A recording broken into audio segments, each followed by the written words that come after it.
Hi, Desai from Groovy Entertainment. Today we got another book on tape to play for you. Today's book is Casey Jones for 1980, so let's get started.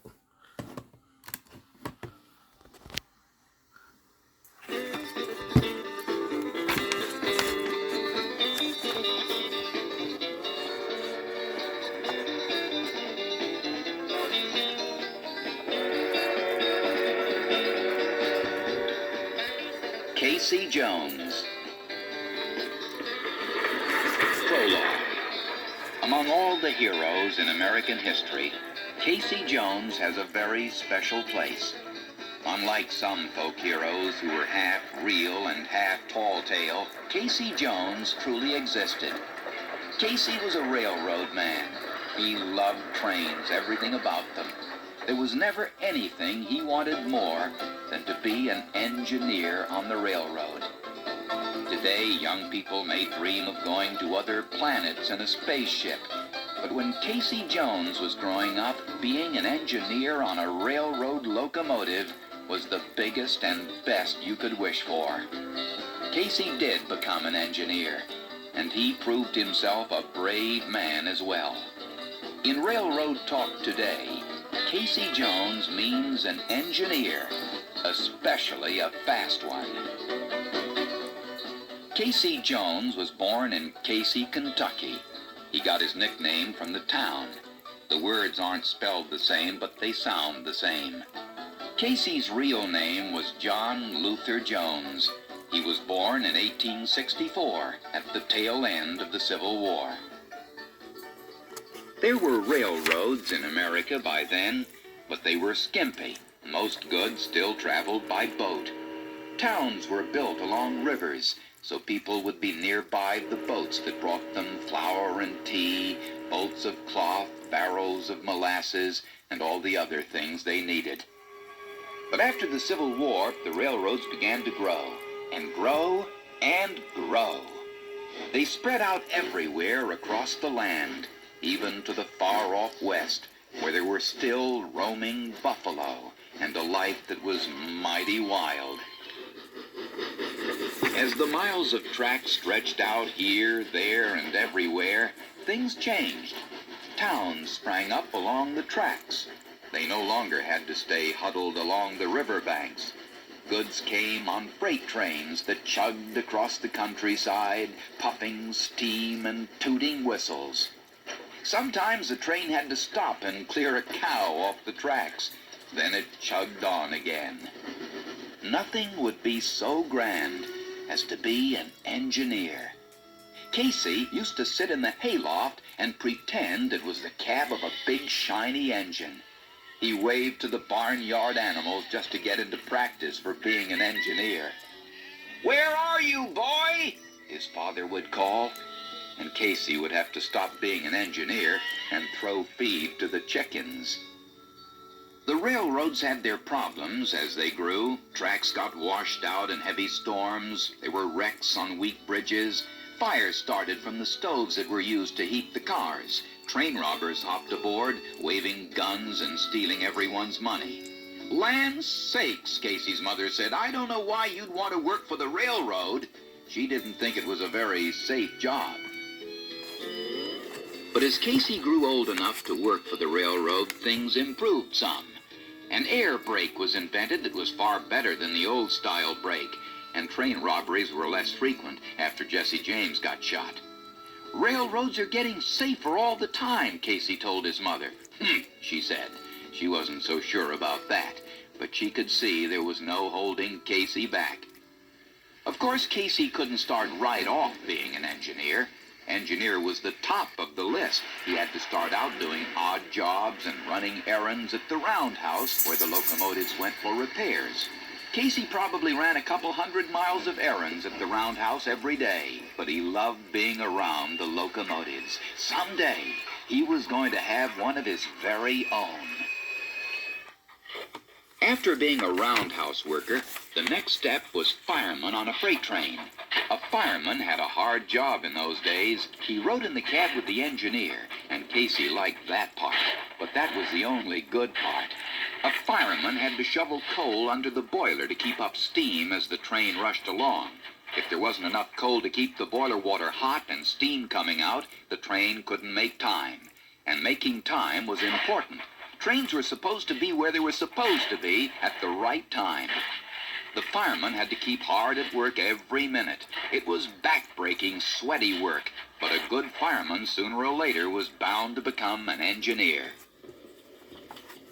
The early passenger trains were not at all comfortable, but people rode them from town to town, jolting on hard wooden benches, munching out of box lunches, and warming their hands at pot-bellied stoves.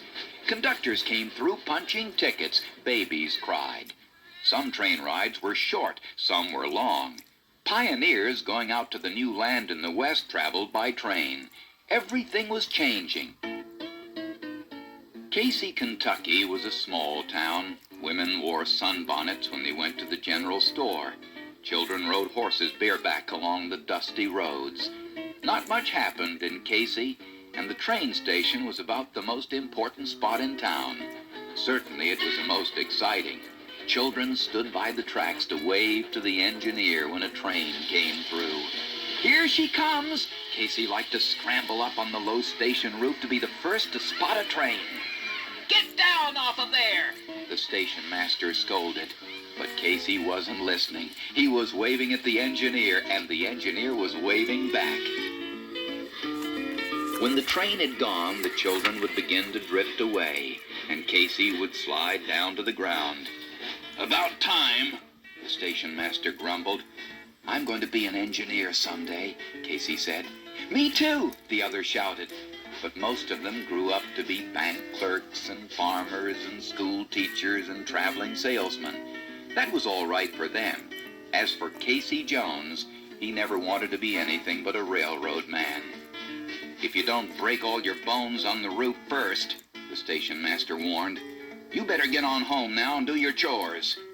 And Casey did have chores to do. His father was a farmer. There were eggs to gather, cows to milk, fields to hoe. But Casey never stopped dreaming about trains, about being an engineer someday. Nothing beat the sight of the great iron horse puffing up the track with a cloud of steam overhead.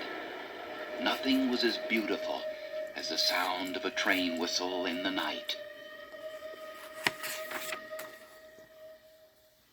Casey Jones was just 26 years old when he got his first locomotive. He was young for an engineer. Even so, it had taken him 10 years of hard work. He was well known and well liked by the other railroad workers on the Illinois Central line. They clustered in the train yard to slap his back and shake his hand when they heard he was going to be an engineer. "Bring her in on time, Casey." "That's what I aim to do," Casey answered. The roundhouse workers, switchmen, and brakemen gathered around in their overalls and heavy work boots. "You've got to get yourself a whistle, Casey," the yard foreman reminded him. "I'm getting the best there is," Casey hollered back. His face was bright with excitement. He'd been waiting a long time for this day.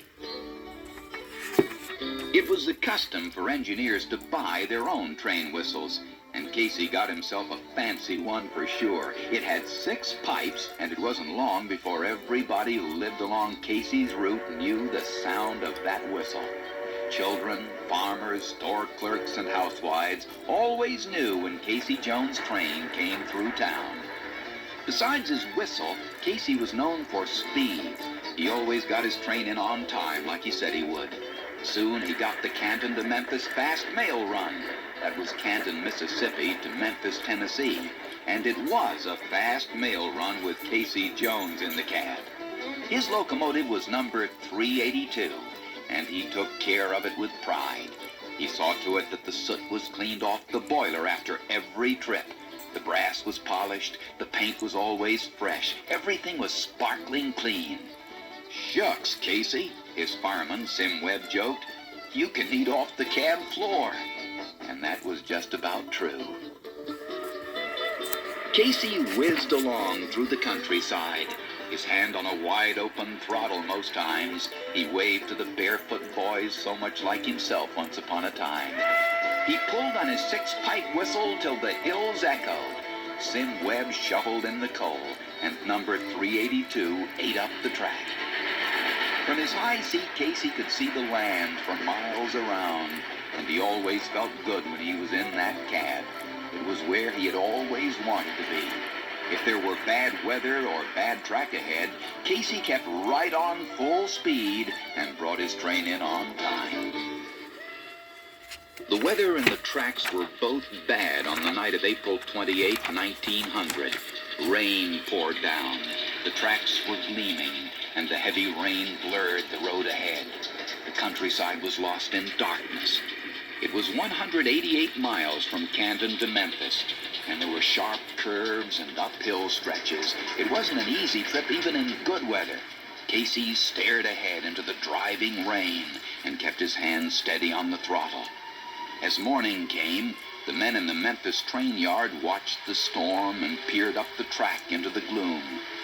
"Think he'll make it on time?" they asked each other. "Casey always does," a switchman bragged. "A little rain won't slow him down." But this was more than a little rain. There might be track washed out. Rivers were rising high under the bridges. Lightning whipped through the air. "Casey'll make it." The switchman chewed on his pipe and squinted up the track. The other men shook their heads. "He can't make it this time," they said. "Not in this weather."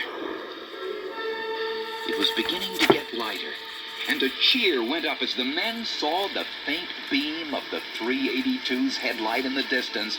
"Here he comes!" The switchman threw his cap in the air. "Here he comes!" Casey had made it into Memphis on time, dog-tired and glad to climb down from the cab. "A hard run, Casey?" a yardman called with a wave of his hand. "I've seen better," Casey laughed. He was a tall, handsome man, but his face was drawn with weariness. It had been a long night.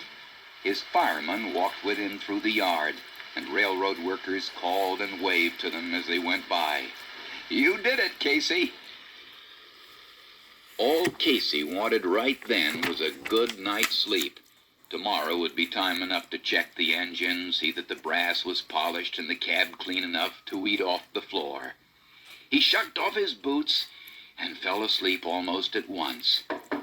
But Casey hadn't been asleep long when a messenger came. Rubbing the sleep out of his eyes, Casey listened to the excited messenger. The engineer, who was supposed to make the return trip to Canton, was sick. Casey pushed tired fingers through his rumpled hair. He was already reaching for his boots before the messenger had time to ask, "Can you do it, Casey?" "Get Sim," Casey said, striding to the door. At the train yard, Casey found the 382 with steam up, ready to roll. "The rain stopped, at least," he joked to Sim Webb. Sim was already hard at work shoveling coal. He was proud to be Casey's fireman, but he sure was tired after the long, rainy trip the night before. "We can always sleep tomorrow." Casey settled into the cab seat just as the yard foreman came running up. "Casey!" the foreman yelled up to the cab. "You're already an hour and 35 minutes behind time." Casey grinned down. He didn't feel so tired now. It always felt good to get back in the 382. He touched his fingers to his forehead in a salute to the foreman. "I'll make up the time," the salute said. The wheels began to turn. Casey and Sim were on their way with a string of 12 mail and passenger cars behind. The foreman ran along beside the engine. "Casey, there are 2 freights ahead. Keep an eye out for them. They'll pull off on the siding at Vaughn." Casey waved back. The 382 was rolling too fast now for the foreman to keep up. He fell back and stood watching as the long train of cars pulled away from him into the dark night. He could hear Casey's whistle as the 382 cleared a signal board, picking up speed already. "Good luck!" the foreman called. But Casey was too far away to hear. The 382 sped through the night. Wheels clicked over the ties. Steam bellowed out the smokestack. Sim poured on the coal, and Casey's whistle shrilled over the fields. 50, 60, 70 miles an hour. At the town of Sardis, there was a stop for passengers. The 382 had already made up some time, and it was soon on its way again. Sweat poured down Sim's face. His muscular arms gleamed with sweat. His shirt stuck to his back. They were making up time, and they were making it up quickly. 70, 80, 90 miles an hour. Telegraph poles loomed up in the darkness and flew past. The cars rattled from side to side. Wheels pounded over bridges and thumped over switches. There was clear track ahead. At the next stop, Casey had made up more time. 80, 90, 100 miles an hour. As he neared Vaughn, he was almost on schedule. "We'll do it, Sim." Casey kept his hand on the wide-open throttle as they high-balled along. On the sidetrack ahead, the first freight had pulled off the main line. But as the second freight turned onto the siding, an air hose broke. The brakes locked. 2 cars and the caboose were still on the main line. Frantically, the train crew leaped from the cars to see what could be done. "Get at it, men! Clear those brakes!" Voices pierced the darkness. "Move her out!" The men could already see the headlight of the 382 barreling toward them through the black night. There wasn't time to fix the broken hose, and the crewmen watched in horror as the light grew closer. A whistle blasted the silence. By heavens, it's Casey Jones. The headlight was getting closer.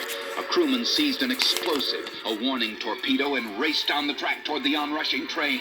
He was numb with fear. He couldn't run fast enough. There wasn't even time for this. The train was too close. He knew that, but he ran as far toward the train as he could before he put the torpedo on the rails.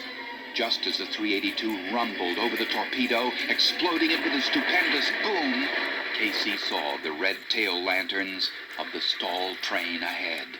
Sim Webb saw the lights at the same time. "Casey!" The fire shovel clattered from his hands as he gazed, terror-struck. Casey pulled the air brake. His whistle screamed. Sparks flew from the grinding wheels.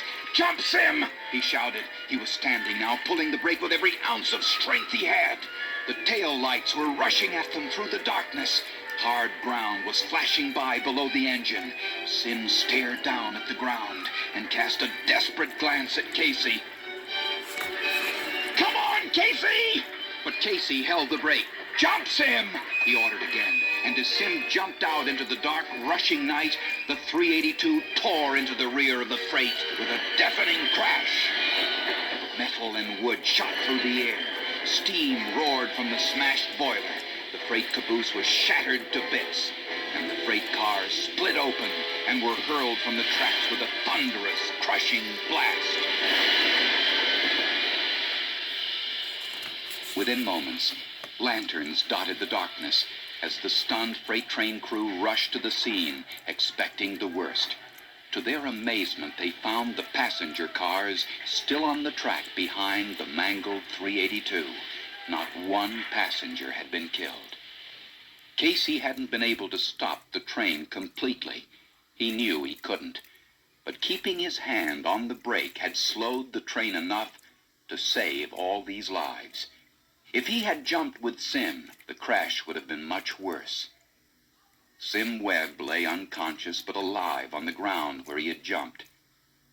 Casey Jones was dead, a shred of whistle cord clutched in his hand. The railroad men who knew Casey Jones had liked him well. They had lost a good friend.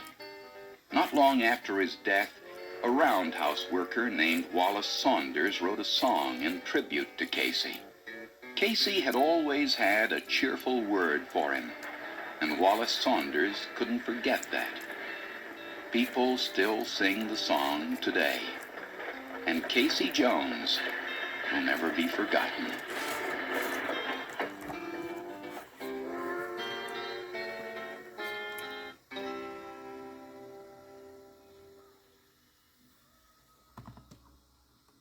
So that was Casey Jones for 1980. So please like, subscribe, share, and comment. Have a groovy day. Our next book would be Paul Bunyan.